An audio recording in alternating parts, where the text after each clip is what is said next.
গল্পের বাক্স চ্যানেলে সবাইকে স্বাগত জানাচ্ছি। আমি রোমানা নূপুর। আজ আপনাদের পড়ে শোনাব রবীন্দ্রনাথ ঠাকুরের লেখা একটি উপন্যাস নৌকাডুবি। আজ শোনাব উপন্যাসটির প্রথম পর্ব। রমেশ এবার আইন পরীক্ষায় যে পাশ হইবে সে সম্বন্ধে কাহারও কোনো সন্দেহ ছিল না। বিশ্ববিদ্যালয়ের সরস্বতী বরাবর তাহার স্বর্ণপদ্মের পাপড়ি খসাইয়া রমেশকে মেডেল দিয়ে আসিয়াছেন। স্কলারশিপও কখনো ফাঁক যায় নাই। পরীক্ষা শেষ করিয়া এখন তাহার বাড়ি যাইবার কথা, কিন্তু এখনও তাহার তোরঙ্গ সাজাইবার কোনো উৎসাহ দেখা যায় নাই। পিতা শীঘ্র বাড়ি আসিবার জন্য পত্র লিখিয়াছেন। রমেশ উত্তরে লিখিয়াছে পরীক্ষার ফল বাহির হইলে সে বাড়ি যাইবে। অন্নদাবাবুর ছেলে যোগেন্দ্র রমেশের সহাধ্যায়ী, পাশের বাড়িতেই সে থাকে। অন্নদাবাবু ব্রাহ্ম, তাহার কন্যা হেমনলিনী এবার এফএ দিয়েছে।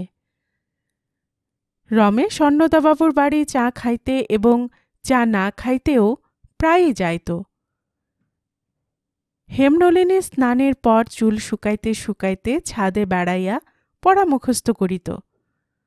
রমেশও সেই সময়ে বাসার নির্জন ছাদে চিলেকোঠার একপাশে বই লইয়া বসিত। অধ্যয়নের পক্ষে এরূপ স্থান অনুকূল বটে, কিন্তু একটু চিন্তা করিয়া দেখিলেই বুঝিতে বিলম্ব হইবে না যে ব্যাঘাতও যথেষ্ট ছিল। এ পর্যন্ত বিবাহ সম্বন্ধে কোনো পক্ষ হইতে কোনো প্রস্তাব হয় নাই। অন্নদাবাবুর দিক হইতে না হইবার একটু কারণ ছিল, একটি ছেলে বিলাতে ব্যারিস্টার হইবার জন্য গেছে। তাহার প্রতি অন্নদাবাবুর মনে মনে লক্ষ্য আছে। সেদিন চায়ের টেবিলে খুব একটা তর্ক উঠিয়াছিল। অক্ষয় ছেলেটি বেশি পাশ করিতে পারে নাই, কিন্তু তাই বলিয়া সে বেচারার চা পানের এবং অন্যান্য শ্রেণীর তৃষা পাশ করা ছেলেদের চেয়ে কিছু কম ছিল তাহা নহে। সুতরাং হেমনলিনীর চায়ের টেবিলে তাহাকেও মাঝে মাঝে দেখা যাইত।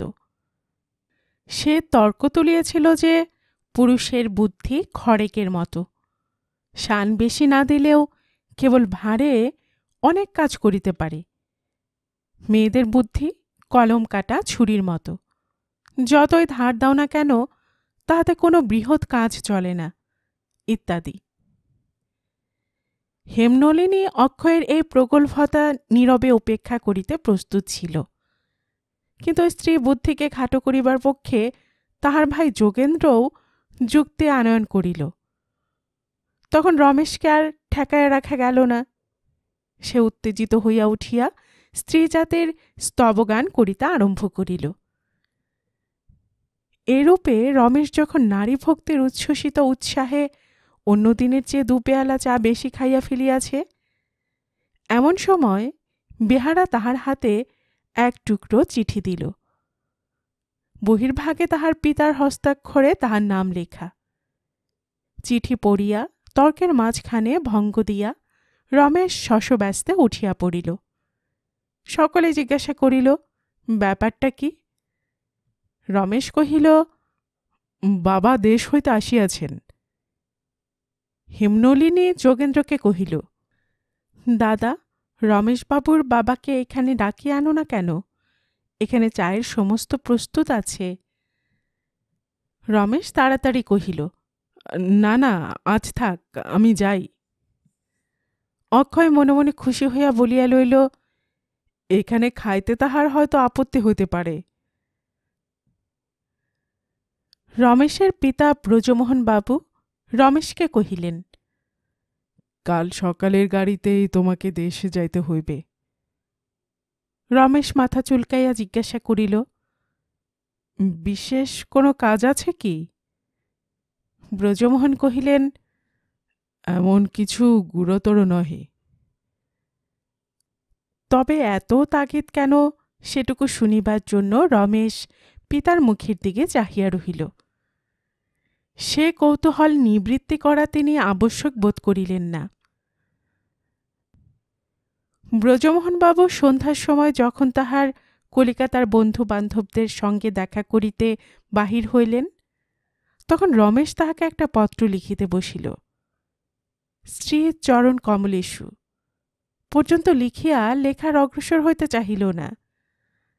কিন্তু রমেশ মনে মনে কহিল, আমি হেমনলিনী সম্বন্ধে যে অনুচ্চারিত সত্যে আবদ্ধ হইয়া পড়িয়াছি, বাবার কাছে আর তাহা গোপন করা কোনো মতেই উচিত হইবে না। অনেকগুলো চিঠি অনেক রকম করিয়া লিখিল, সমস্তই সে ছিঁড়িয়া ফেলিল। ব্রজমোহন আহার করিয়া আরামে নিদ্রা দিলেন। রমেশ বাড়ির ছাদের উপর উঠিয়া প্রতিবেশীর বাড়ির দিকে তাকাইয়া নিশাচরের মতো সবেগে পায়চারি করিতে লাগিল। রাত্রি ৯টার সময় অক্ষয় অন্নদাবাবুর বাড়ি হইতে বাহির হইয়া গেল। রাত্রি ৯:৩০ সময় রাস্তার দিকের দরজা বন্ধ হইল। রাত্রি ১০টার সময় অন্নদাবাবুর বসিবার ঘরের আলো নিবিল। রাত্রি ১০:৩০টার পর সে বাড়ির কক্ষে কক্ষে সুগভীর সুষুপ্তি বিরাজ করিতে লাগিল। পরদিন ভোরের ট্রেনে রমেশকে রওনা হইতে হইল। ব্রজমোহনবাবুর সতর্কতায় গাড়ি ফেল করিবার কোনো সুযোগ উপস্থিত হইল না। বাড়ি গিয়া রমেশ খবর পাইল তাহার বিবাহের পাত্রী ও দিন স্থির হইয়াছে। তাহার পিতা ব্রজমোহনের বাল্যবন্ধু ঈশান যখন ওকালতি করিতেন, তখন ব্রজমোহনের অবস্থা ভালো ছিল না। ঈশানের সহায়তাতেই তিনি উন্নতি লাভ করিয়াছেন। সেই ঈশান যখন অকালে মারা পড়িলেন, তখন দেখা গেল তাহার সঞ্চয় কিছুই নাই, দেনা আছে। বিধবা স্ত্রী একটি শিশুকন্যাকে লইয়া দারিদ্র্যের মধ্যে ডুবিয়া পড়িলেন। সেই কন্যাটি আজ বিবাহযোগ্যা হইয়াছে। ব্রজমোহন তাহারই সঙ্গে রমেশের বিবাহ স্থির করিয়াছেন। রমেশের হিতৈষীরা কেহ কেহ আপত্তি করিয়া বলিয়াছিল যে, শুনিয়াছি মেয়েটি দেখিতে তেমন ভালো নয়। ব্রজমোহন কহিলেন, ও সকল কথা আমি ভালো বুঝি না। মানুষ তো ফুল কিংবা প্রজাপতি মাত্র নয় যে ভালো দেখার বিচারটাই সর্বাগ্রে তুলিতে হইবে। মেয়েটির মা যেমন সতীসাধ্বী, মেয়েটিও যদি তেমনি হয়, তবে রমেশ যেন তাহাই ভাগ্য বলিয়া জ্ঞান করে। শুভ বিবাহের জনশ্রুতিতে রমেশের মুখ শুকাইয়া গেল। সে উদাসের মতো ঘুরিয়া ঘুরিয়া বেড়াইতে লাগিল। নিষ্কৃতি লাভের নানা প্রকার উপায় চিন্তা করিয়া কোনোটাই তাহার সম্ভবপর বোধ হইল না। শেষকালে বহু কষ্টে সংকোচ দূর করিয়া পিতাকে গিয়া কহিল, বাবা, এ বিবাহ আমার পক্ষে অসাধ্য। আমি অন্য স্থানে পণে আবদ্ধ হইয়াছি। ব্রজমোহন বলিলেন, বলো কি, একেবারে পানপত্র হইয়া গেল? রমেশ কহিল, না না, ঠিক পানপত্র নয়, তবে কন্যাপক্ষের সঙ্গে কথাবার্তা সব ঠিক হয়ে গেছে? না, কথাবার্তা যাহাকে বলে তাহা হয় নাই। হয় নাই তো?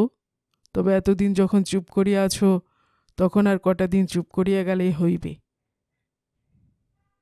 রমেশ একটু নীরবে থাকিয়া কহিল, আর কোনো কন্যাকে আমার পত্নীরূপে গ্রহণ করা অন্যায় হইবে?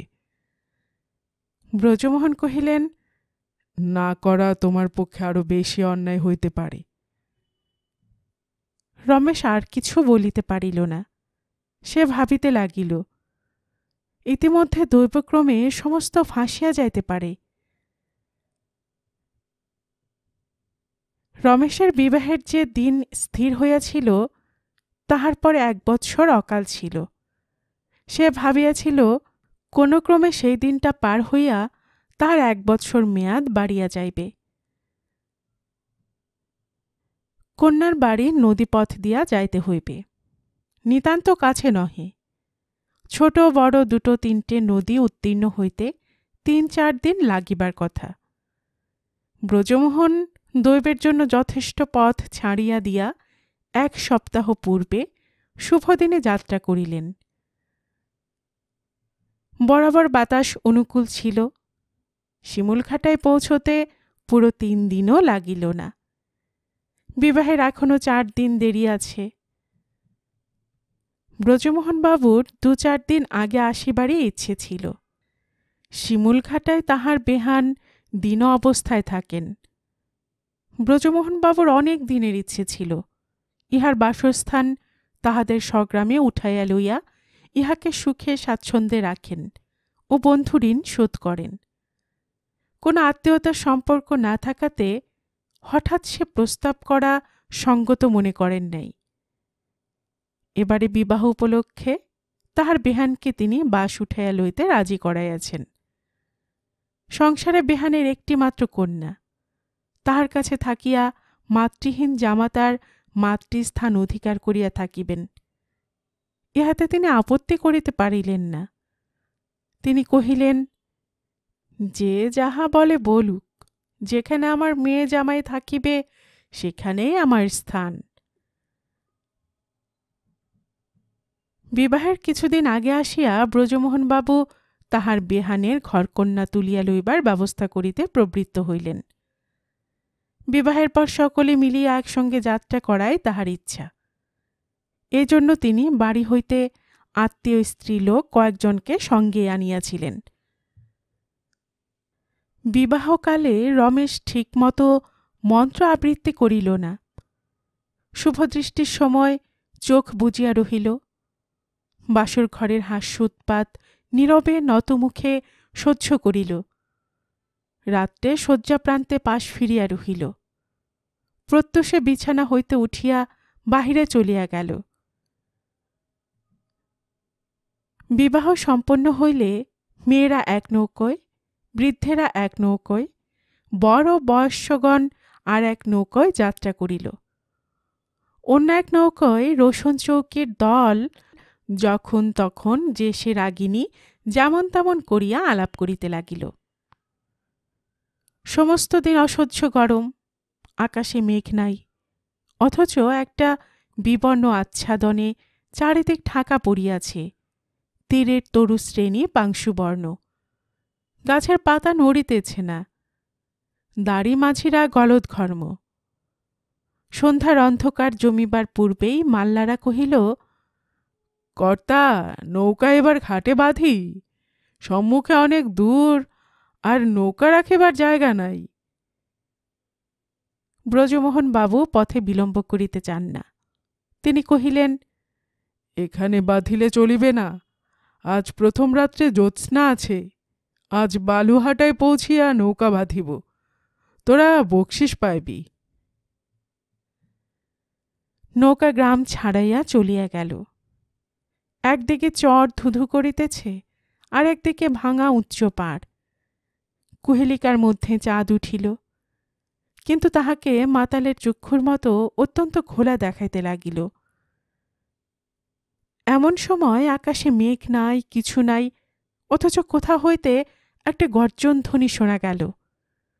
পশ্চাতে দিগন্তের দিকে চাহিয়া দেখা গেল একটা প্রকাণ্ড অদৃশ্য সম্মার্জনী ভাঙা ডালপালা খড়কুটো ধুলো বালি আকাশে উড়াইয়া প্রচণ্ড বেগে ছুটিয়া আসিতেছে। রাখ রাখ, সামাল সামাল, হায় হায় করিতে করিতে মুহূর্তকাল পরে কি হইল কেহই বলিতে পারিল না। একটা ঘূর্ণা হাওয়া একটি সংকীর্ণ পথমাত্র আশ্রয় করিয়া প্রবল বেগে সমস্ত উন্মলিত বিপর্যস্ত করিয়া দিয়া নৌকা কয়টাকে কোথায় কি করিল তাহার কোনো উদ্দেশ্য পাওয়া গেল না।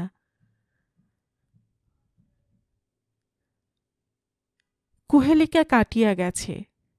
বহুদূর ব্যাপী মরুময় বালুভূমিকে নির্মল জ্যোৎস্না বিধবার শুভ্র বসনের মতো আচ্ছন্ন করিয়াছে।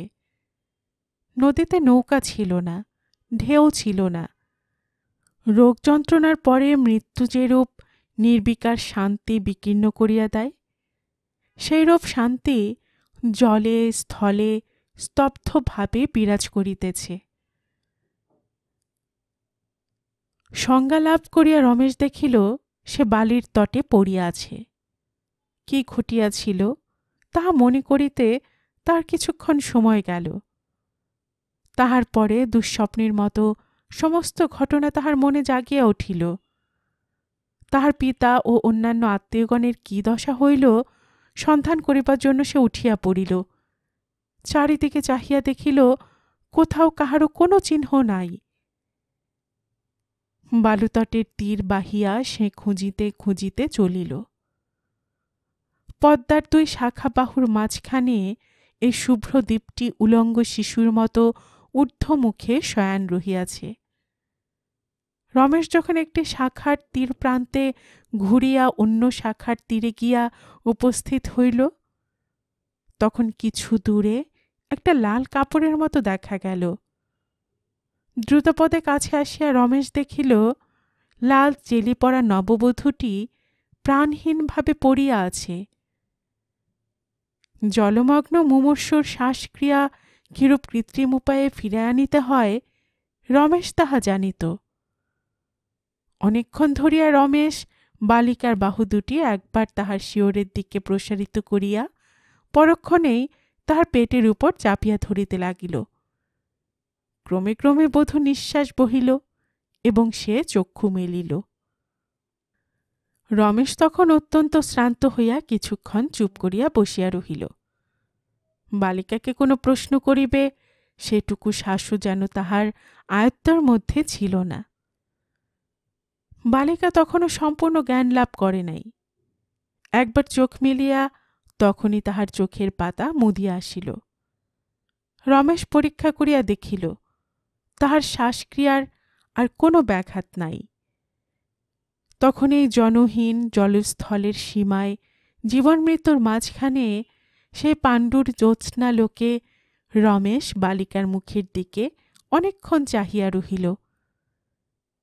কে বলিল সুশীলাকে ভালো দেখিতে নয়? এই নিমিলিত নেত্র সুকুমার মুখখানি ছোট, তবু এত বড় আকাশের মাঝখানে বিস্তীর্ণ জ্যোৎস্নায় কেবল সুন্দর কোমল মুখ একটিমাত্র দেখিবার জিনিসের মতো গৌরবে ফুটিয়া আছে। রমেশ আর সকল কথা ভুলিয়া ভাবিল ইহাকে যে বিবাহ সভায় কলরব ও জনতার মধ্যে দেখে নাই সে ভালোই হইয়াছে। ইহাকে এমন করে আর কোথাও দেখিতে পাইতাম না। ইহার মধ্যে নিঃশ্বাস সঞ্চার করিয়া বিবাহের মন্ত্রপাঠের চেয়ে ইহাকে অধিক আপনার করিয়া লইয়াছি। মন্ত্র পড়িয়া ইহাকে আপনার নিশ্চিত প্রাপ্যস্বরূপ পাইতাম। এখানে ইহাকে অনুকূল বিধাতার প্রসাদের স্বরূপ লাভ করিলাম। জ্ঞান লাভ করিয়া বধূ উঠিয়া বসিয়া শিথিল বস্ত্র সারিয়া লইয়া মাথার ঘোমটা তুলিয়া দিল। রমেশ জিজ্ঞাসা করিল, তোমাদের নৌকার আর সকলে কোথায় গেছেন, কিছু জানো? সে কেবল নীরবে মাথা নাড়িল। রমেশ তাহাকে জিজ্ঞাসা করিল, তুমি এইখানে একটুখানি বসিতে পারিবে? আমি একবার চারিদিক ঘুরিয়া সকলে সন্ধান লইয়া আসিব। বালিকা তাহার কোনো উত্তর করিল না, কিন্তু তাহার সর্বশরীর যেন সংকুচিত হইয়া বলিয়া উঠিল, এখানে আমাকে একলা ফেলিয়া যাইও না। রমেশ তাহা বুঝিতে পারিল। সে একবার উঠিয়া দাঁড়াইয়া চারিদিকে তাকাইল। সাদা বালির মধ্যে কোথাও কোনো চিহ্ন মাত্র নাই। আত্মীয়দিগকে আহ্বান করিয়া প্রাণপণ ঊর্ধ্বকণ্ঠে ডাকিতে লাগিল। কাহারও কোনো সাড়া পাওয়া গেল না। রমেশ বৃথা চেষ্টায় ক্ষান্ত হইয়া বসিয়া দেখিল বধূ মুখে দুই হাত দিয়া কান্না চাপিবার চেষ্টা করিতেছে। তাহার বুক ফুলিয়া ফুলিয়া উঠিতেছে। রমেশ সান্ত্বনার কোনো কথা না বলিয়া বালিকার কাছে ঘেঁষিয়া বসিয়া আস্তে আস্তে তাহার মাথায় পিঠে হাত বুলাইতে লাগিল। তাহার কান্না আর চাপা রহিল না। অব্যক্ত কণ্ঠে উচ্ছ্বসিত হইয়া উঠিল। রমেশের দুই চক্ষু দিয়াও জলধারা ছড়িয়া পড়িল। শ্রান্ত হৃদয় যখন রোদন বন্ধ করিল তখন চন্দ্র অস্ত গেছে।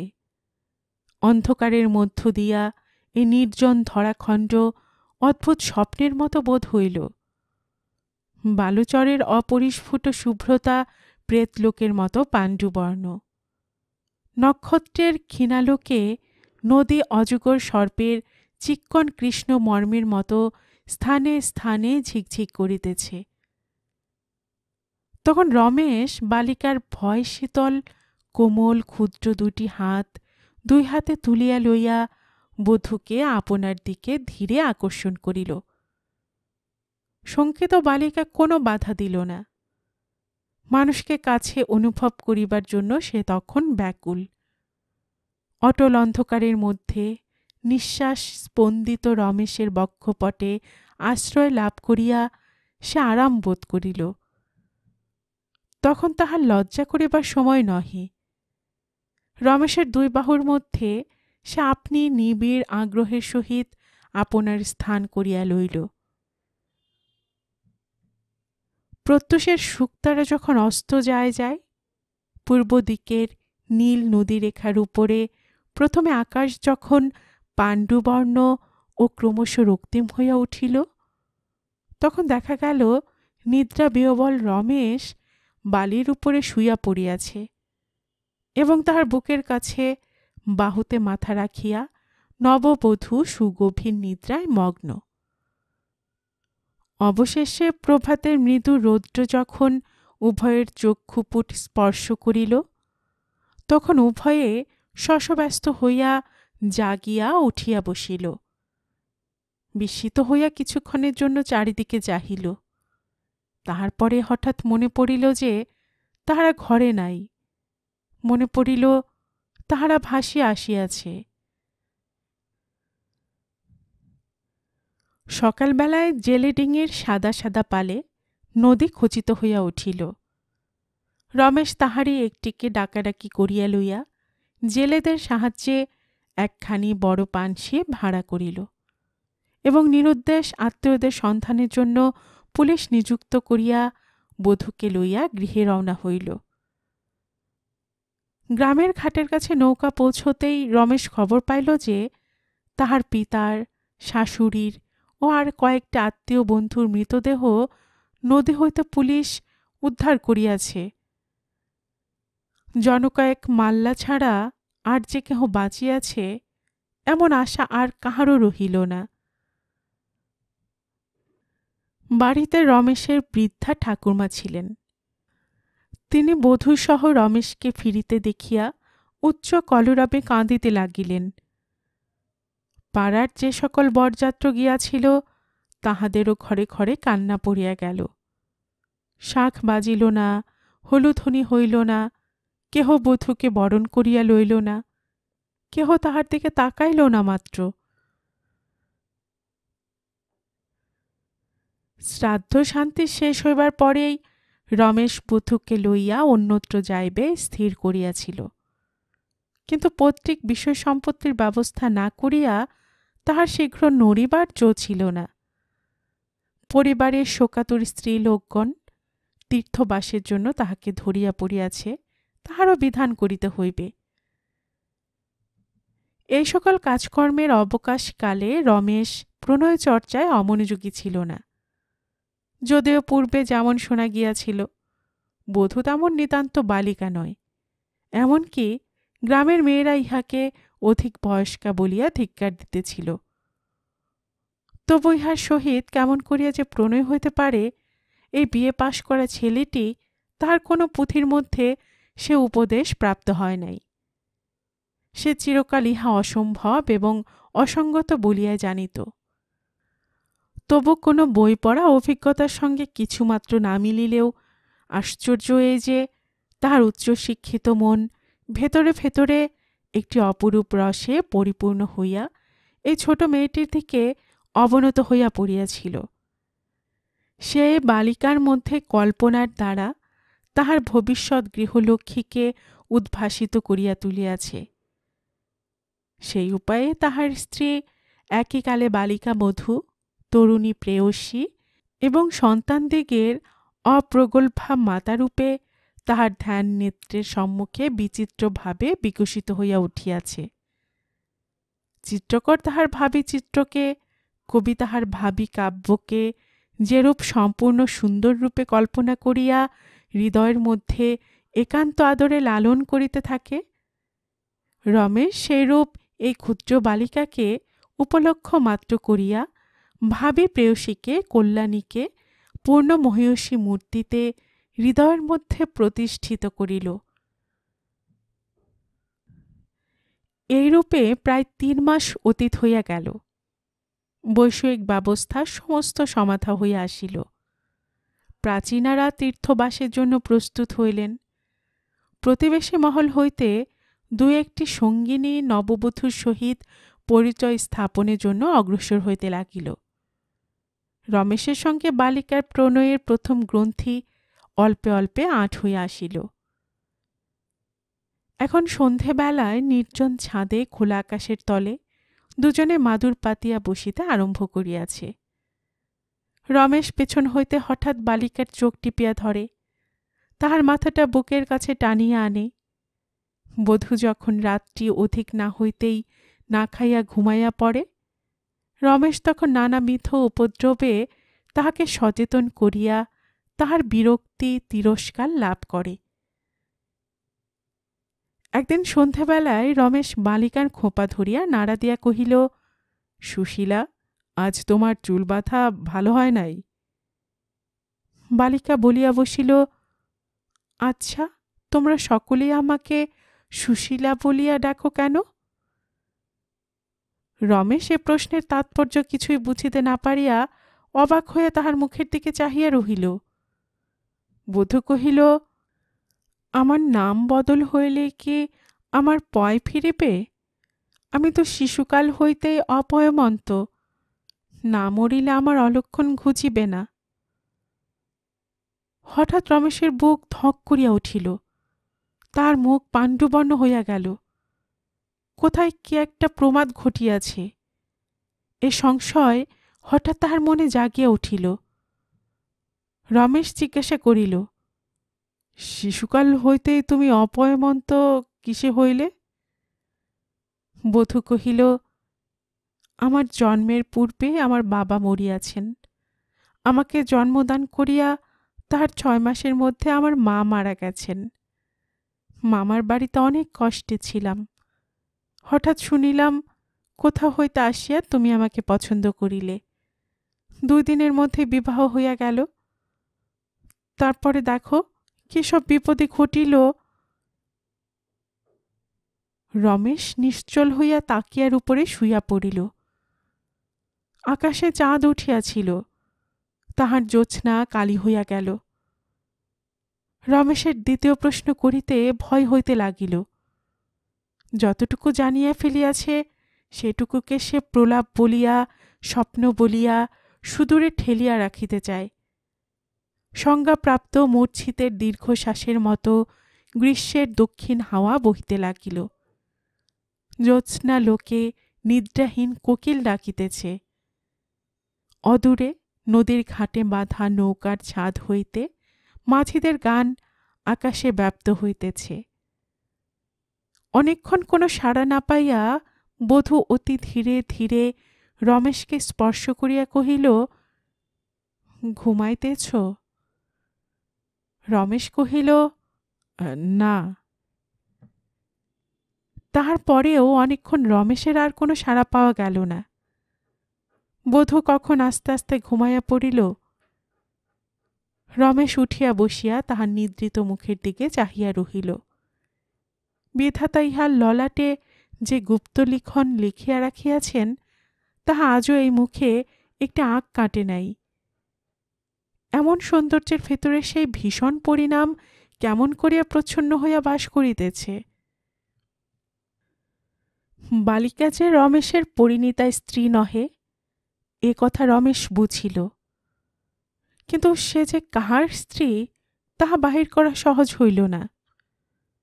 রমেশ তাহাকে কৌশল করিয়া জিজ্ঞাসা করিল, বিবাহের সময় তুমি আমাকে যখন প্রথম দেখিলে তখন তোমার কি মনে হইল? বালিকা কহিল, আমি তো তোমাকে দেখি নাই, আমি চোখ নিচু করিয়াছিলাম।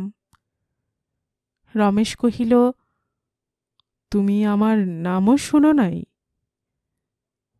যেদিন শুনিলাম বিবাহ হইবে, তার পরের দিনই বিবাহ হইয়া গেল।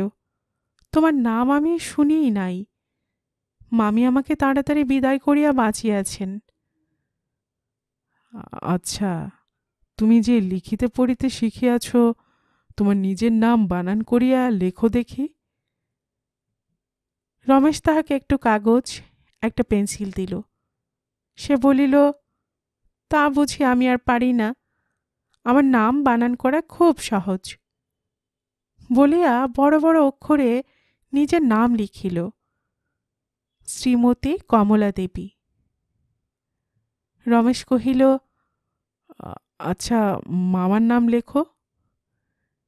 কমলা লিখিল, শ্রীযুক্ত তারিণীচরণ চট্টোপাধ্যায়। জিজ্ঞাসা করিল, কোথাও ভুল হইয়াছে? রমেশ কহিল, না। আচ্ছা, তোমাদের গ্রামের নাম লেখো দেখি। সে লিখিল, ধোবাপুকুর। এইরূপে নানা উপায়ে অত্যন্ত সাবধানে রমেশ এই বালিকার যেটুকু জীবন বৃত্তান্ত আবিষ্কার করিল, তাতে বড় একটা সুবিধা হইল না। তাহার পরে রমেশ কর্তব্য সম্বন্ধে ভাবিতে বসিয়া গেল। খুব সম্ভব ইহার স্বামী ডুবিয়া মরিয়াছে। যদি বা শ্বশুরবাড়ি সন্ধান পাওয়া যায়, সেখানে পাঠাইলে তাহারা ইহাকে গ্রহণ করিবে কিনা সন্দেহ। মামার বাড়ি পাঠাইতে গেলেও ইহার প্রতি ন্যায় আচরণ করা হইবে না। এতকাল বধূভাবে অন্যের বাড়িতে বাস করার পর আজ যদি প্রকৃত অবস্থা প্রকাশ করা যায়, তবে সমাজে ইহার কি গতি হইবে, কোথায় ইহার স্থান হইবে? স্বামী যদি বাঁচিয়াই থাকে, তবে সে কি ইহাকে গ্রহণ করিতে ইচ্ছা বা সাহস করিবে? এখন এই মেয়েটিকে যেখানেই ফেলা হইবে, সেখানেই সে অতল সমুদ্রের মধ্যে পড়িবে। ইহাকে স্ত্রী ব্যতীত অন্য কোনো রূপে রমেশ নিজের কাছে রাখিতে পারে না। অন্যত্র কোথাও ইহাকে রাখিবার স্থান নাই। কিন্তু তাই বলিয়া ইহাকে নিজের স্ত্রী বলিয়া গ্রহণ করাও চলে না। রমেশের বালিকাটিকে ভবিষ্যতের পটে নানা বর্ণের স্নেহসিক্ত তুলি দ্বারা ফলাইয়া যে গৃহলক্ষ্মীর মূর্তি আঁকিয়া তুলিতেছিল, তাহা আবার তাড়াতাড়ি মুছিতে হইল। রমেশ আর তাহার গ্রামে থাকিতে পারিল না। কলিকাতায় লোকের ভিড়ের মধ্যে আচ্ছন্ন থাকিয়া একটা কিছু উপায় খুঁজিয়া পাওয়া যাইবে, এই কথা মনে করিয়া রমেশ কমলাকে লইয়া কলিকাতায় আসিল এবং পূর্বে যেখানে ছিল সেখান হইতে দূরে নতুন এক বাসা ভাড়া করিল। কলিকাতা দেখিবার জন্য কমলার আগ্রহের সীমা ছিল না। প্রথম দিন বাসার মধ্যে প্রবেশ করিয়া সে জালনায় গিয়া বসিল। সেখান হইতে জনস্রোতের অবিশ্রাম প্রবাহে তাহার মনকে নতুন নতুন কৌতূহলে ব্যাপৃত করিয়া রাখিল। ঘরে একজন ঝি ছিল। কলিকাতা তাহার পক্ষে অত্যন্ত পুরাতন। সে বালিকার বিস্ময়কে নিরর্থক মূঢ়তা জ্ঞান করিয়া বিরক্ত হইয়া বলিতে লাগিল, হা গা, হা করিয়া কি দেখিতেছ? বেলা যে অনেক হইল, চান করিবে না? ঝি দিনের বেলায় কাজ করিয়া রাত্রে বাড়ি চলিয়া যাইবে, রাত্রে থাকিবে এমন লোক পাওয়া গেল না। রমেশ ভাবিতে লাগিল, কমলাকে এখন তো এক শয্যায় রাখিতে পারি না। অপরিচিত জায়গায় সে বালিকা একলাই বা কি করিয়া রাত কাটাইবে? রাত্রে আহারের পর ঝি চলিয়া গেল। রমেশ কমলাকে তাহার বিছানা দেখাইয়া কহিল, তুমি শও, আমার এই বই পড়া হইলে আমি পরে শুইব। এ বলিয়া রমেশ একখানা বই খুলিয়া পড়িবার ভান করিল। শ্রান্ত কমলার ঘুম আসিতে বিলম্ব হইল না। সে রাত্রে এমনি করিয়া কাটিল। পররাত্রেও রমেশ কোনো ছলে কমলাকে একলা বিছানায় শোয়াইয়া দিল। সেদিন বড় গরম ছিল। শোবার ঘরের সামনে একটুখানি খোলা ছাদ আছে। সেইখানে একটা শতরঞ্জি পাতিয়া রমেশ শয়ন করিল এবং নানা কথা ভাবিতে ভাবিতে ও হাত পাখার বাতাস খাইতে খাইতে গভীর রাত্রে ঘুমাইয়া পড়িল। রাত্রে 2টা-3টার সময় আধ ঘুমে রমেশ অনুভব করিল সে একলা শুয়া নয় এবং তাহার পাশে আস্তে আস্তে একটি হাত পাখা চলিতেছে। রমেশ ঘুমের ঘোরে পার্শ্ববর্তিনীকে কাছে টানিয়া লইয়া বিচলিত স্বরে কহিল, সুশীলা, তুমি ঘুমাও, আমাকে পাখা করিতে হইবে না। অন্ধকার ভীরু কমলা রমেশের বাহুপাশে তাহার বক্ষপট আশ্রয় করিয়া আরামে ঘুমাইয়া পড়িল। ভোরের বেলায় রমেশ জাগিয়া চমকিয়া উঠিল, দেখিল নিদ্রিত কমলার ডান হাতখানি তাহার কণ্ঠে জড়ানো। সে দিব্য অসংকোচে রমেশের পরে আপন বিশ্বস্ত অধিকার বিস্তার করিয়া তাহার বক্ষে লগ্ন হইয়া আছে। নিদ্রিত বালিকার মুখের দিকে চাহিয়া রমেশের 2 চোখ জলে ভরিয়া আসিল। এই সংশয়হীন কোমল বাহুপাশ সে কেমন করিয়া বিচ্ছিন্ন করিবে? রাত্রে বালিকা যে কখন এক সময় তাহার পাশে আসিয়া তাহাকে আস্তে আস্তে বাতাস করিতেছিল সে কথাও তাহার মনে পড়িল। দীর্ঘ নিঃশ্বাস ফেলিয়া ধীরে ধীরে বালিকার বাহুবন্ধন শিথিল করিয়া রমেশ বিছানা ছাড়িয়া উঠিয়া গেল। অনেক চিন্তা করিয়া রমেশ বালিকা বিদ্যালয়ের বোর্ডিংয়ে কমলাকে রাখায় স্থির করিয়াছে। তাহা হইলে এখনকার মতো অন্তত কিছুকাল সে ভাবনার হাত হইতে উদ্ধার পায়। রমেশ কমলাকে জিজ্ঞাসা করিল, কমলা, তুমি পড়াশোনা করিবে? কমলা রমেশের মুখের দিকে চাহিয়া রহিল। ভাবটা এই যে, তুমি কি বলো? রমেশ লেখাপড়ার উপকারিতা ও আনন্দের সম্বন্ধে অনেক কথা বলিল। তাহার কিছু প্রয়োজন ছিল না। কমলা কহিল, আমাকে পড়াশোনা শেখাও। রমেশ কহিল, তাহা হইলে তোমাকে স্কুলে যাইতে হইবে। কমলা বিস্মিত হইয়া কহিল, স্কুলে? এত বড় মেয়ে হইয়া আমি স্কুলে যাইব? কমলার এই বয়োমর্যাদার অভিমানে রমেশ ঈষৎ হাসিয়া কহিল, তোমার চেয়ে অনেক বড় মেয়ে স্কুলে যায়। কমলা তাহার পর আর কিছু বলিল না। গাড়ি করিয়া একদিন রমেশের সঙ্গে স্কুলে গেল। প্রকাণ্ড বাড়ি, তাহার চেয়ে অনেক বড় এবং ছোট কত যে মেয়ে তাহার ঠিকানা নাই। বিদ্যালয়ের কর্ত্রীর হাতে কমলাকে সমর্পণ করিয়া রমেশ যখন চলিয়া আসিতেছে কমলাও তাহার সঙ্গে সঙ্গে আসিতে লাগিল। রমেশ কহিল, কোথায় আসিতেছ? তোমাকে যে এখানে থাকিতে হইবে। কমলা ভীত কণ্ঠে কহিল, তুমি এখানে থাকিবে না? রমেশ কহিল, আমি তো এখানে থাকিতে পারি না। কমলা রমেশের হাত চাপিয়া ধরিয়া কহিল, তবে আমি এখানে থাকিতে পারিব না, আমাকে লইয়া চলো। রমেশ হাত ছাড়াইয়া কহিল, ছি কমলা। এই ধিক্কারে কমলা স্তব্ধ হইয়া দাঁড়াইল। তাহার মুখখানি একেবারে ছোট হইয়া গেল। রমেশ ব্যথিত চিত্তে তাড়াতাড়ি প্রস্থান করিল। কিন্তু বালিকা সেই স্তম্ভিত অসহায় ভীত মুখশ্রী তাহার মনে মুদ্রিত হইয়া রহিল।